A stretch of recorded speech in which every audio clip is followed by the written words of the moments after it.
इसलिए मैं भी सौभाग्यशाली हूं। केवल आप ही सौभाग्यशाली हो ऐसा नहीं है। शास्त्रों के वेदों के प्रमाण हम सुनाने लगेंगे तो बहुत समय लग जाएगा। वेदों के अंदर ऐसी भूमि की इतनी प्रशंसा की है महाराज, जैसे गंगा का किनारा हो, प्रयाग का किनारा हो, संगम का किनारा हो, इतनी पावन भूमि हो गई है ये। जिस भूमि पर बैठ करके और करोड़ों आहुतियां दी गई हो, उसके अंदर कितनी पावनता आ गई होगी, ये कभी विचार करो। और जहां पर महादेव का साक्षात अभिषेक हो रहा है, एक दो शिवलिंग नहीं महाराज, 33 शिवलिंग पूरे। 34वें महादेव बैठे हैं, 35वें तो सब जगह विराजमान है। यहां पर 33 शिवलिंगों का रुद्राभिषेक हो रहा हो, महारुद्र अर्चन हो रहा हो, जो भूमि इतनी पावन हो, और जहां पर 35 शिव पुराण का लगातार विद्वान ब्राह्मण दूर दूर से आए हुए पाठ कर रहे हो, ऐसी भूमि का क्या कहना महाराज।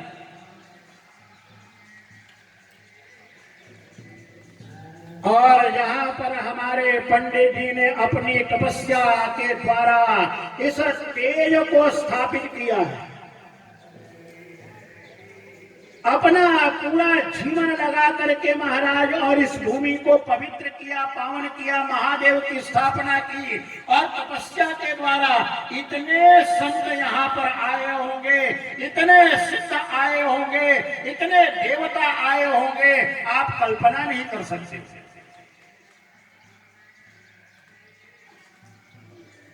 लेकिन एक जरूरी काम और करना है, अपने चित्त को पवित्र करना है। हमारे मास्टर जी ने सारी व्यवस्था तो कर दी, बाहर की पवित्रता हो गई है। बाहर की पवित्रता में कोई महाराज रत्ती मात्र भी कमी नहीं है। कमी है केवल अपने चित्त के अंदर। जैसे ही आपका चित्त पवित्र होगा, वैसे ही उस पवित्र चित्त में महादेव का साक्षात्कार हो जाएगा, और आप सब कैलाश के अधिकारी बन जाओगे। थोड़ा सा सावधानी से शिव पुराण का श्रवण करो। अभिषेक कर लिया, पाठ का श्रवण कर लिया, भूदेवों के दर्शन कर लिए। ये जो ब्राह्मण है ना, ये चलते फिरते पृथ्वी के देवता है महाराज। जिन्होंने ब्रह्म विद्या धारण की हो, जिन्होंने वेद पढ़ा हो, जिन्होंने संस्कृत विद्या पढ़ी हो, वो साक्षात चलते फिरते हुए देवता हैं। उन देवताओं के द्वारा ये भूमि पवित्र हो रही है, उनका दर्शन कर रहे हैं। और ऐसे पवित्र वातावरण के अंदर यहाँ भगवान का सतत अखंड कीर्तन चल रहा है। कहाँ कमी है? तो कमी है हमारे चित्त के अंदर। जैसे ही हम अपने चित्त को पवित्र करेंगे, एकाग्र करेंगे, तो महादेव का उसी चित्त में दर्शन हो जाएगा, और आप सब मुक्ति के अधिकारी, कैलाश के अधिकारी होकर के फिर कभी इस जन्म मरण के चक्र में पड़ोगे नहीं। ये शिव पुराण की गारंटी है। लेकिन इसके लिए जरूरी है कि थोड़ी सावधानी रखो।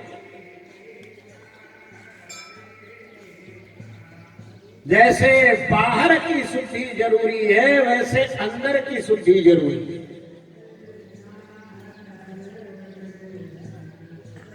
बाहर की शुद्धि से तन पवित्र होता है, और अंदर की शुद्धि से मन पवित्र होता है। और यज्ञ करने से धन पवित्र होता है, तन की शुद्धि होती है बाहर की पवित्रता से, तीर्थ स्नान से, गंगा जल स्नान से, मंत्र स्नान से, नाना प्रकार के उपाय। मन पवित्र होता है भगवान के भजन से, ध्यान से, पूजा से, पाठ से, कथा से, भक्ति से, कीर्तन से।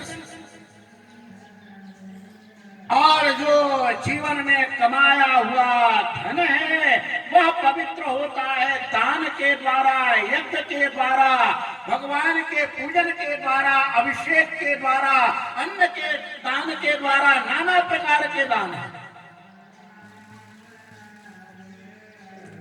और ये तीन कार्य जो कर लेता है उसका कभी भी फिर जन्म और मरण नहीं होता।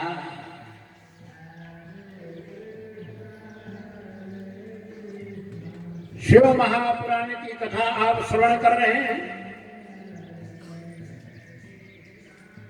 और कल दो महात्माओं का वर्णन हमने किया था, कैसे देवराज ने केवल शिव पुराण के शब्द का श्रवण किया और शब्द श्रवण करने मात्र से ही कैलाश का अधिकारी हो गया।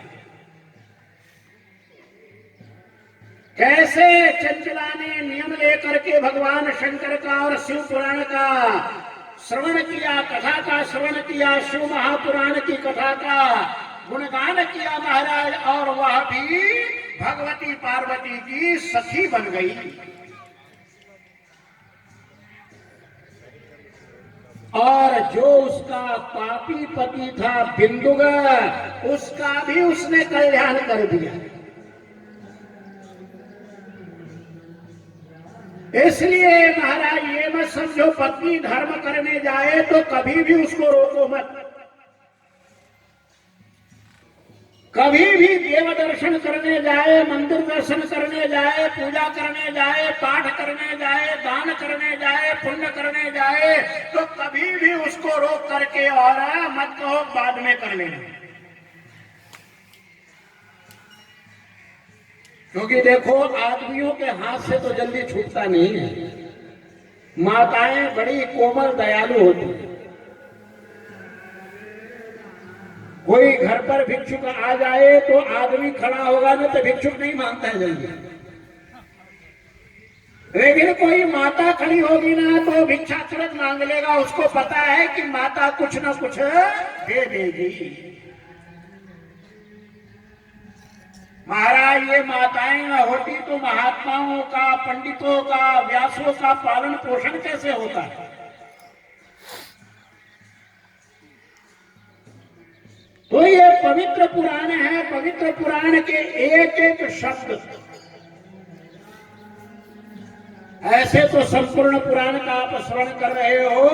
शास्त्रों में बतलाया है कि घर में यदि शिव पुराण भी रखा हो तो कभी किसी प्रकार का दोष नहीं आता। यदि आपके घर में महादेव का शिवलिंग विराजमान है तो वहां से लेकर के और आप ये समझ के चलो कि घर के अंदर रखे हुए शिवलिंग से भी एक एक कोस तक तीर्थ माना गया है। शिव पुराण में बहुत विस्तार से वर्णन। ज्योतिर्लिंग से कितना, स्वयंभू लिंग से कितना, ऋषियों के लिंग से कितना, ये माप बताया है। एक ज्योतिर्लिंग जहां पर स्थापित है वहां से 100 कोस तक आपका शिव क्षेत्र हो जाता है। उस शिव क्षेत्र के अंदर भी यदि कोई शरीर परित्याग करे तो कैलाश के अंदर जाता है। आपको चमत्कार बतलाते हैं, राजस्थान की बात है। भगवान शंकर का एक रुद्राक्ष भी यदि जमीन के अंदर पड़ा हुआ हो और उस जमीन के ऊपर भी किसी के शरीर का परित्याग हो जाए तो वह भी कैलाश चला जाता है। ये साक्षात घटी हुई घटना है महाराज। वो सेठ भी बताया करते थे, बहुत रुद्राक्ष पहनते थे।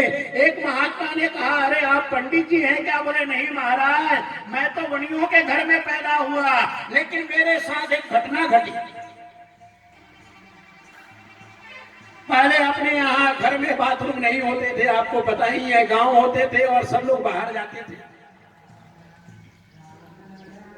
बोले सुबह सुबह मैं लोटा लेकर के और खेत के तरफ जा रहा था, और एक नियम मैंने कर रखा था कि एक पेड़ था वहां पर खेजड़ी का, वहां पर रोज पानी डालता था। अब वो पानी बचा हुआ वहीं पर मैं डाल देता था। उस दिन जब मैं गया और पानी डालने लगा तो अचानक वहां कोई देव प्रकट हो गया। बोले तेरे घर तो दुर्घटना होने वाली है, तू यहाँ आया है?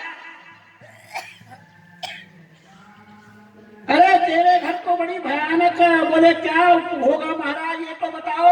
बोले तेरा पोता 3 मंजिल से गिर के आज गुजर जाएगा, तू जल्दी से कोई उपाय कर। उसने कहा, हे देवता, इस समय कौन सा उपाय हो सकता है? बोले कोई बात नहीं, ऐसा करे कि जिस जमीन पर देख, हम तो रोक नहीं सकते हैं भाभी को, लेकिन एक काम कर सकते हैं, तू अपने मैदान, जो खुला मैदान है, वहां जाकर के जमीन में रुद्राक्ष दबा दे। महाराज जाकर के दबा दिया। सेठ जी को किसी काम से जाना पड़ गया, भूल गए विधि का विधान। और जब तक महाराज क्या कहते हैं वह आए, तब तक तो घर में हाहाकार। सेठ जी देख करके और सन्न रह गए। बोले उसकी वाणी तो सच थी, ये घटना तो घट गई। सेठ जी ने कहा, जो देता है महादेव वही लेता है। अरे क्या रोना क्या धोना, जिसने दिया था उसने ले लिया। महादेव का भजन करो, क्योंकि जीव अपने कर्म से आता है, अपने कर्म से चला जाता है। उसके शरीर का संस्कार किया। संस्कार करने के बाद जब सुबह प्रातः फिर खेत के अंदर जाने लगे और वहीं पानी डाला तो उनका पोता दिखाई पड़ा। उस देव ने कहा, देखा चमत्कार? बोले इसने अपने शरीर का परित्याग तो कर दिया है, लेकिन रुद्राक्ष के कारण ये साक्षात कैलाश चला गया।